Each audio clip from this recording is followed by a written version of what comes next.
New Zealand cricket team ने 2015 का world cup का फाइनल हारा, 16 का सेमीफाइनल हारा और 2019 का फिर वर्ल्ड कप का फाइनल हारा, 2021 का सेमीफाइनल हारा, 2022 के T20 वर्ल्ड कप का सेमीफाइनल हारा और कल भी न्यूजीलैंड क्रिकेट टीम ने विलियमसन की क़यादत में सेमीफाइनल में इंडिया से हार गई।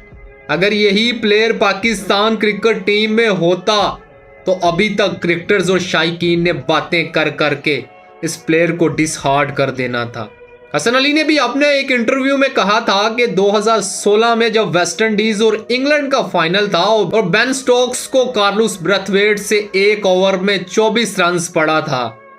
अगर वो प्लेयर पाकिस्तान में होता तो इस टाइम तक उसकी क्रिकेट खत्म हो चुकी होती। हमारे साबिका क्रिकेटर सिर्फ यही कहते हैं कि हमारी टीम ने ही जीतना है। क्रिकेट एक खेल है, दो टीमें मैदान में उतरती हैं तो एक ने हार